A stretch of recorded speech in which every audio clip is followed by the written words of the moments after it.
Good morning, everyone. Star Baby Homestead here. It is the end of May, I think maybe around the 30th. And what you see here is a Korean sweet potato grown from last season. If you watched my video, I grew my own slips in some grow bags, 30-gallon grow bags. And I had this large potato left over. Now, I had this inside in a glass of water. The sweet potato had grown roots and it was just moving too slow when it was in water. And I'm like, okay, well, planting seasons for these things, I want to get them in the ground as soon as possible so I can have a nice fall harvest. And I didn't want to order slips. I was really looking at ordering slips because I just didn't think that I was going to have these slips in time. So what I decided to do, it is really hot in Georgia right now. It is 80 something every single day, and we haven't even gotten to summer. It's been a lot of rain. We've had constant rain to the point where my garden is so overgrown with grass and weeds. So I decided that I was going to stick the sweet potato. Now, it's a good sized sweet potato. It's pretty big. I say about 10 inches long. Pretty good size. So I decided to come out here and I partially buried it in the garden right here next to the collards. It's in the same bed where I have the blue sweet potatoes that, by the way, are coming up again. So FYI, if you plant Okinawa blue sweet potatoes and you leave them in the garden, you leave any sort of root down in your bed, they are going to sprout again and again and again. Now, if you are like me and you love having a bunch of volunteer sweet potatoes that you don't have to worry about, great. They're prolific. We still have sweet potatoes from last year that we haven't gotten to. They get ginormous, like huge, amazingly huge. Check out some of my pictures. But yeah, so anyway, let's get back to my Korean sweet potato here. So I went ahead. Now, you would think that if I just left this and I covered the vines, if you cover, say, look at this. If I were to bury this vine, which is really what I do, once these get to a certain length, cover these sections that root down with soil. When you cover these with soil, they'll start growing sweet potatoes. Each one of these, if you know about propagating plants, if I were to cut this off at a leaf section where there's roots, that would be a whole new sweet potato plant. But we want to get these in some water so that we can have some really strong root production. So, all right, today is harvest day for these. So I've got a nice, strong, sharp knife here. And I may have to lift this sweet potato up a bit. Let me see. Don't want to break them off. All right, let's not pull at it, okay? So let me find here where it's attached to good old mama sweet potato. It's trying to go into the ground. That's the good thing about having a lot. You see these roots? See all these roots here? That's the good thing about having a lot of rain. So I kind of want to... there's ants. Of course there's ants. Always. All right, I'm going to lift her up just a bit. Look how it's starting to spread already. Look at this. Do you see that? Uh-oh. Sorry, guys. Let's get our focus together. Okay. So, do you see this? So, all right. I want to gently, these already have roots. I want to gently cut this up or pull. All right. Look at that. I really don't need to put these in water. But I'm going to anyway, just to give me a chance to kind of get my grow bags together so that I can start growing. I disturbed a worm. All right, put that over there. Let's back up here. We're messing with the... All right. Let's see. They've got one on top here. And just cut this gently off the mother. Set that to the side. Yeah, some of these are already rooted. They already have a nice root structure. And I'm really kind of pulling them out of the ground now. All of these are a sweet potato plant that is going to produce a lot of sweet potatoes. I'm kind of just unraveling the roots. You see here? I'm just unraveling them. Now, the mother sweet potato, that can be eaten. There's nothing wrong with it. It's just a sweet potato, right? I don't know if she'd be tough and fibrous, but see? Great root system. So you put those in water just to strengthen them up a little bit before you get them into the ground. But you want to wait till the slips are at least 5 to 6 inches long or more. I find out they're stronger. I find when I plant them, they're stronger when you have, see, look at that. Oh, this makes me so happy. This is a better outcome than putting them just in water, in my opinion. And I think just the last couple of years from growing sweet potatoes, especially the blue ones, I have learned a lot about how these guys function. And yes, burying the vine will get you a whole lot more sweet potatoes than what you expected. All right, these slips are a little bit, might just leave those on there a little bit longer. They'll have better roots. So what do we have here? From that one sweet potato, I've got 1, 2, 3, 4, 5, 6, 7, 8. That's 8 sweet potatoes. 8 sweet potato slips that are going to produce a whole lot more than just 8 sweet potatoes. So I got to be ready. I kind of want to put them in the same bed with the collards. I feel like they're in a raised bed. Yes, it's going to be a lot of work to try to dig them out. But yeah, so let's go put these in some water.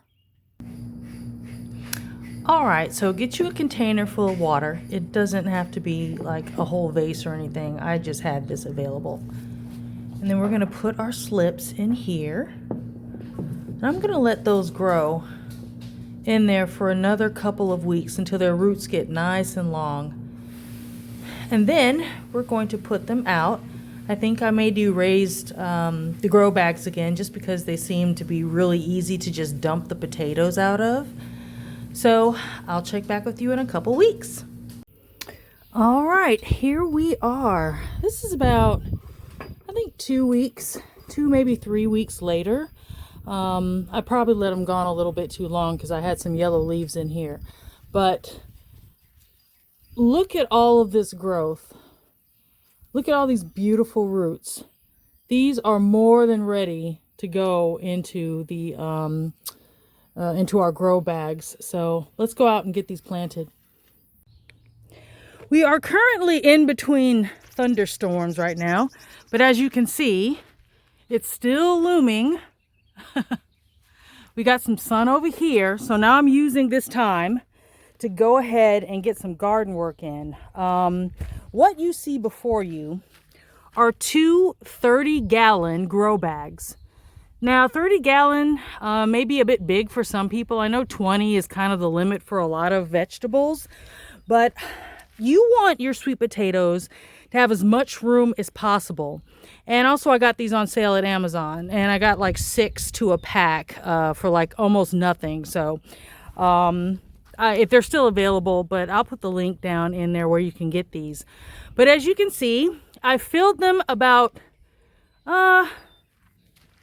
like a third, up to a third. Now, why have I done this? First, let me backtrack. what do I have in here? I have a combination of Scott's or just some sort of garden soil that you can buy with sphagnum moss or whatever in here. I happen to have used Scott's. I also have a couple, like a brick of cocoa coir. I have some worm castings, perlite. You can't really see it, but it's down in here. You don't want the soil to be too waterlogged. Perlite, and then my own homemade compost. So at the bottom, I've got the topsoil with the perlite. Then I've layered that with cocoa coir and my own compost. So that should be enough richness in this earth to carry the potatoes for a while. You may or may not want to fertilize. I still fertilize mine with fish fertilizer. That's just what I do. I am a fertilizing fiend. I don't fertilize my green beans too much because I don't need to, but like beets, carrots, whatever, I'm gonna fertilize it because, I mean, what harm can it do? Yes, I know they say you'll get a bunch of like green tops and all this other stuff, but for me, I haven't had that happen too often. Why? Because as much as I like to fertilize, I can't remember when to fertilize. So it could be a month in between fertilizing. So I don't think that's a whole lot. All right. So, all right. So here we go. So why do I have these filled as high as I do? Well, let's get in close here. So when you have your sweet potato vines, let me show you. I think I'm going to do about 3 to this planting. So, all right, I got 2 here. Do you see how long this one is? Well, I'm going to plant all of this with the roots in, and then you have this part hanging out here. Well, if you've ever propagated any indoor plants, you know each of these leaf nodes can turn into a new plant. You could actually cut these and make more sweet potato plants if that's what you wanted to do. Which I don't know, I may do that. But so what you do is, let me show you. First of all, let's dig a hole and get our sweet potato down in there.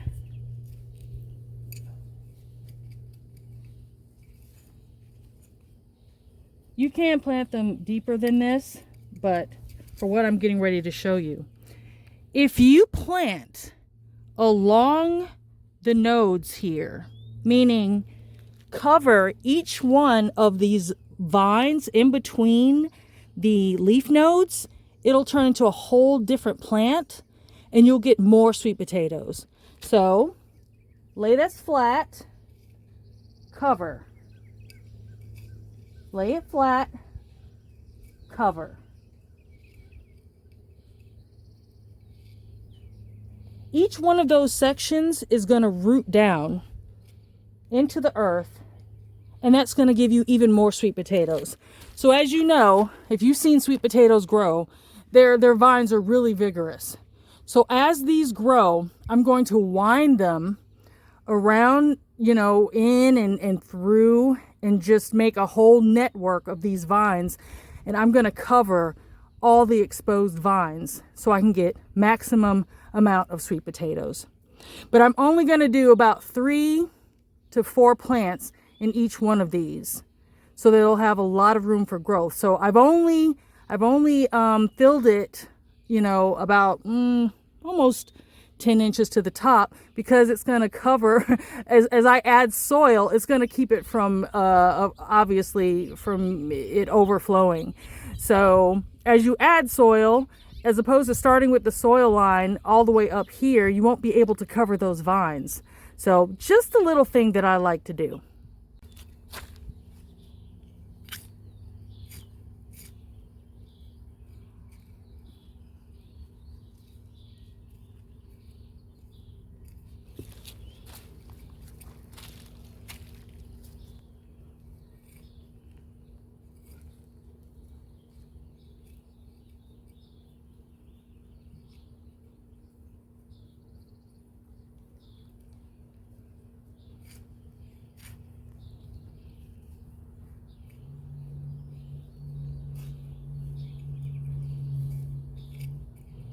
All right, so sweet potato plants are in. I have about 4. I think this one has 5.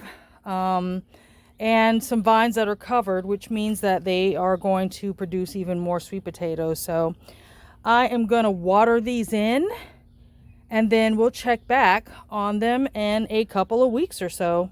Maybe when it's not raining and I can actually come outside.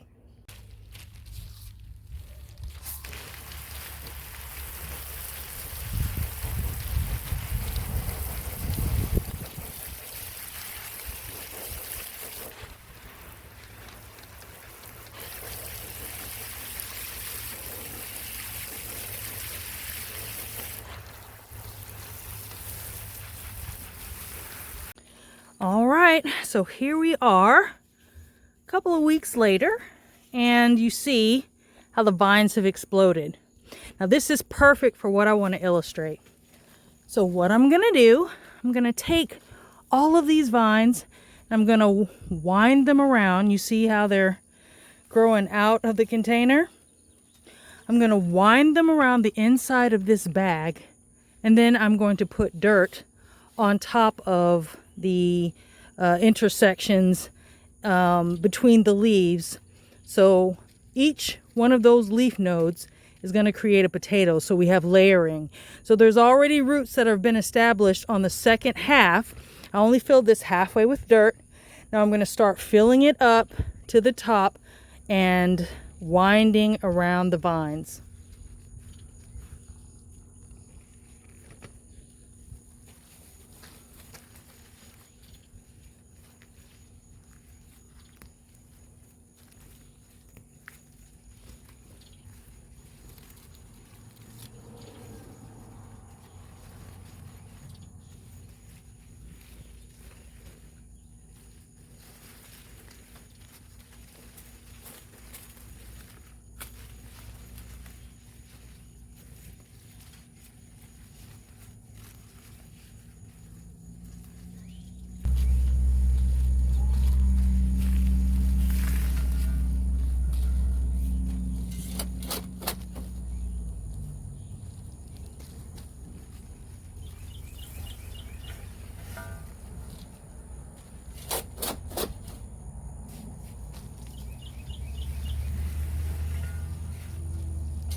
All right, now let's water it in.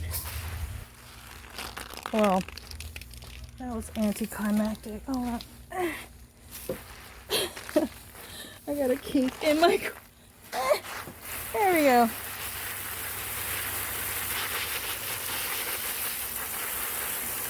Now it doesn't matter if you buried some of the leaves, that's okay. They'll decompose and turn into fertilizer for the developing roots and tubers. So we'll check back here again in another week or so just to see how it recovers. Because yeah, they look a little beat up right now, but yeah, you just do this in layers.